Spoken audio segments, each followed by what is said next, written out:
আসসালামু আলাইকুম। আন্তর্জাতিক সংবাদে আপনাকে স্বাগতম। আজকের সংবাদের শুরুতেই জানিয়ে দিব, কুয়েত ও বাহরাইনের মার্কিন ঘাঁটিতে ভয়াবহ হামলা ইরানের। হরমুজে যুক্তরাষ্ট্রের নিরাপত্তায় থাকা 2 ট্যাঙ্কারে ইরানের হামলা। সোমবারের আগে ইরানে ভয়াবহ হামলার প্রস্তুতি নিচ্ছে যুক্তরাষ্ট্র ও ইসরায়েল। যুক্তরাষ্ট্রের যে কোনো উন্মুক্ততার জবাব দিতে ব্যাপক পরিকল্পনা ইরানের। মধ্যপ্রাচ্যে কফিন এখন মার্কিন সেনাদের সামরিক সরঞ্জামের অংশ। ইউক্রেনের রাজধানীতে রুশ হামলায় নিহত 9, আহত 28। পাকিস্তানের কয়লা খনিতে ভয়াবহ বিস্ফোরণ, নিহত 34। কুয়েত ও বাহরাইনের মার্কিন ঘাঁটিতে ভয়াবহ হামলা ইরানের। যুক্তরাষ্ট্রের একের পর এক হামলার জবাবে এবার কুয়েতের আল জাবের ও বাহরাইনের শেখ ইসা মার্কিন ঘাঁটিতে হামলার দাবি করেছে ইরানি সেনাবাহিনী। ইরানি সেনাবাহিনীর জনসংযোগ দপ্তর এক বিবৃতিতে জানিয়েছে, সাম্প্রতিক সময়ে ইরানে চালানো মার্কিন সামরিক হামলার জবাবে অপারেশন সাকে এর 27তম ধাপে কুয়েতের ওই ঘাঁটিতে হামলা চালানো হয়েছে। এর মধ্যে কেশম দ্বীপের একটি আবাসিক বাড়িতে মার্কিন বিমান হামলার ঘটনাও অন্তর্ভুক্ত রয়েছে। বিবৃতিতে বলা হয়, আহমদ আল জাবের বিমান ঘাঁটিতে আত্মঘাতী ড্রোন দিয়ে বিমান আশ্রয় কেন্দ্র, স্যাটেলাইট যোগাযোগ ব্যবস্থা এবং সরঞ্জাম সংরক্ষণাগার লক্ষ্য করে হামলা চালানো হয়েছে।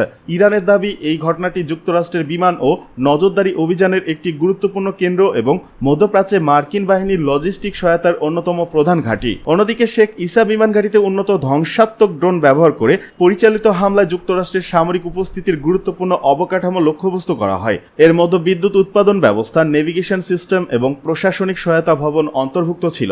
ইরান জানায়, শেখ ইসা বিমান ঘাঁটি পারস্য উপসাগরীয় অঞ্চলের যুক্তরাষ্ট্রের অন্যতম গুরুত্বপূর্ণ ও কৌশলগত সামরিক স্থাপনা। এটি মার্কিন গোয়েন্দা নজরদারি বিমানের প্রধান ঘাঁটি এবং হেলিকপ্টার ও ড্রোনের যন্ত্রাংশ রক্ষণাবেক্ষণ ও সরবরাহের একটি বড় কেন্দ্র হিসেবে ব্যবহৃত হয়।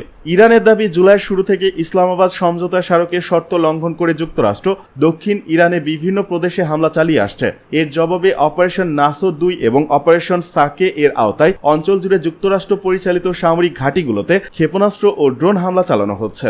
দেশটির সেনাবাহিনী জনসংযোগ বিভাগের বিবৃতিতে বলা হয়, যুক্তরাষ্ট্র ও জায়নিস্ট আগ্রাসনের বিরুদ্ধে দেশের প্রতিরক্ষায় অংশ নিয়ে নিহত ব্রিগেডিয়ার জেনারেল মাজিদ কাজেমির মৃত্যুর প্রতিশোধ নিতেও এ হামলা চালানো হয়েছে।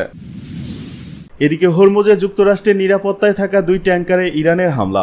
ইরানের ইসলামী বিপ্লবী গার্ড বাহিনী আইআরজিসি জানিয়েছে, মার্কিন সামরিক বাহিনীর আকাশপথের সামরিক নিরাপত্তা নিয়ে হরমুজ প্রণালী অতিক্রমের চেষ্টা করা 2টি তেলবাহী ট্যাঙ্কারে হামলা চালিয়েছে তারা। খবর টাইমস অফ ইসরায়েলের। শুক্রবার আইআরজিসি এক বিবৃতিতে জানায়, নিয়ম অমান্যকারী 2টি তেলবাহী ট্যাঙ্কারে হামলা চালিয়ে সেগুলোকে চলাচলে অক্ষম করে দেওয়া হয়েছে।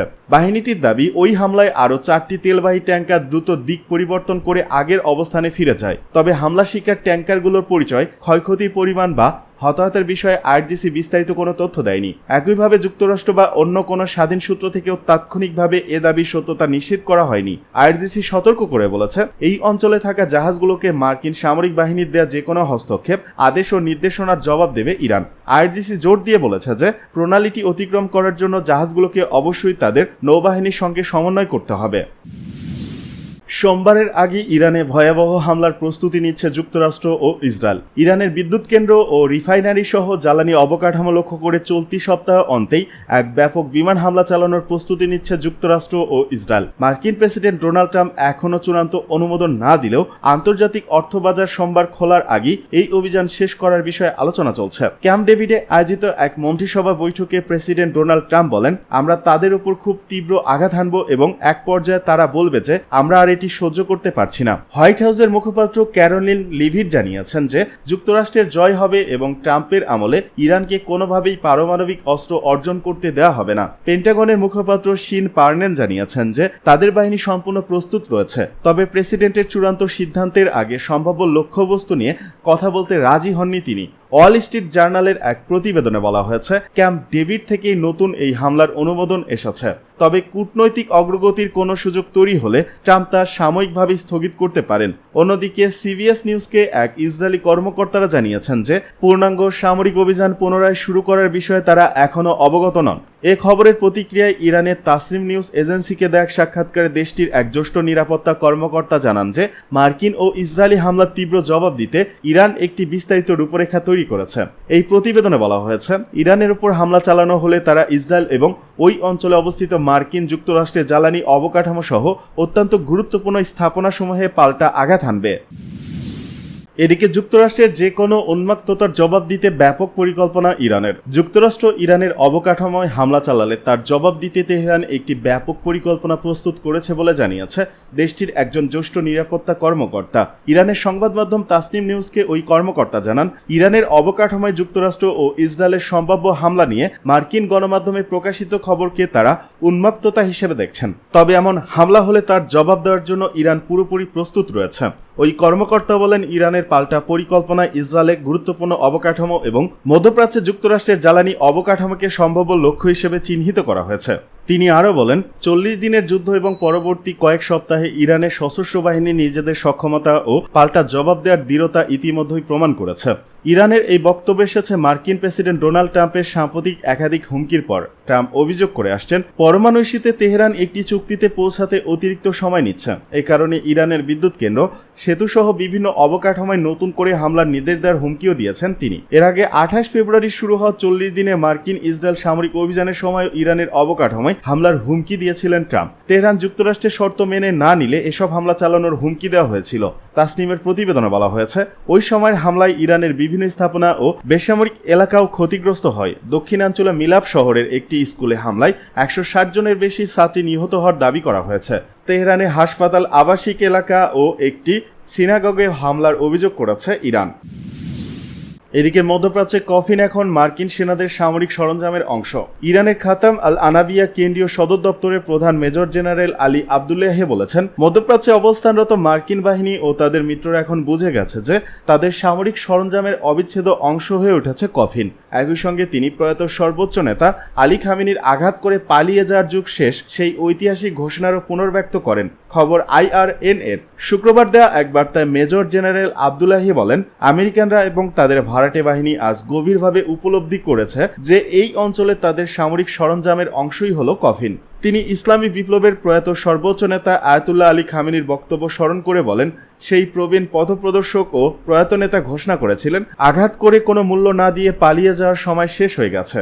ইরানের সশস্ত্র বাহিনীর সমন্বয়কারী সর্বোচ্চ অপারেশনাল কমান্ড ইউনিটের প্রধান হিসেবে দায়িত্ব পালন করা আবদুল্লাহি বরাবরই যুক্তরাষ্ট্র, ইসরায়েল এবং তাদের আঞ্চলিক মিত্রদের যে কোনো ভুল হিসাব নিকাশ থেকে বিরত থাকার আহ্বান জানিয়ে আসছেন। ইরানের সামরিক কর্মকর্তারা বারবার দাবি করেছেন, এই অঞ্চলে যুক্তরাষ্ট্র ও তাদের মিত্রদের সামরিক উপস্থিতি আগ্রাসীদের জন্য ব্যয় ও ঝুঁকি আরও বাড়িয়ে দিচ্ছে। তাদের মতে ইরানি জনগণ এবং প্রতিরোধ অক্ষের দৃঢ় প্রতিরোধী সেই বাস্তবতাকে আরও সুস্পষ্ট করে তুলেছে। আজকের সর্বশেষ এবং গুরুত্বপূর্ণ সংবাদে জানবেন, ইউক্রেনের রাজধানীতে রুশ হামলায় নিহত 9, আহত 28। পাকিস্তানের কয়লা খনিতে ভয়াবহ বিস্ফোরণ, নিহত 34।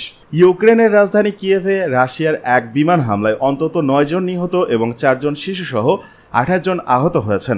আজ শনিবার শহরের মেয়র ভিটালি ক্লিসকো এই হামলার তথ্য নিশ্চিত করেছেন। কিয়েভের মেয়র ভিটালি ক্লিসকো সামাজিক যোগাযোগ মাধ্যম টেলিগ্রামে জানান যে চলমান যুদ্ধে শত্রুভাবাপন্ন দেশ রাশিয়ার হামলায় রাজধানীতে 9 জন প্রাণ হারিয়েছেন। তিনি আরও জানান, আহত 28 জন বাসিন্দার মধ্যে 17 জনকে হাসপাতালে ভর্তি করা হয়েছে এবং বাকিদের ঘটনাস্থলে কিংবা বহির্বিভাগে প্রাথমিক চিকিৎসা দেওয়া হয়েছে।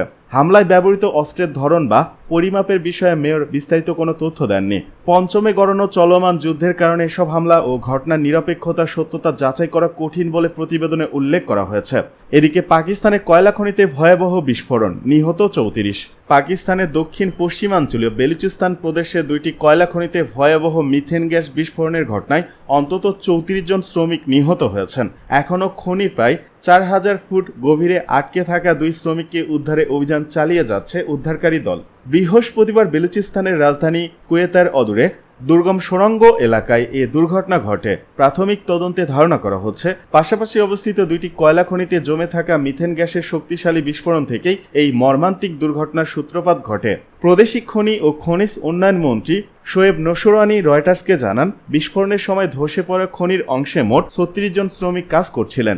এদিকে প্রাদেশিক খনি বিভাগের জ্যেষ্ঠ কর্মকর্তা আব্দুল গনি বাচল বলেন, পাশাপাশি থাকা 2টি খনি শক্তিশালী মিথেন গ্যাসের বিস্ফোরণে মারাত্মকভাবে ক্ষতিগ্রস্ত হয়েছে। তিনি জানান, দুর্ঘটনার প্রকৃত কারণ এবং নিরাপত্তা ব্যবস্থায় কোনো ধরনের ত্রুটি ছিল কিনা তা খতিয়ে দেখা হচ্ছে।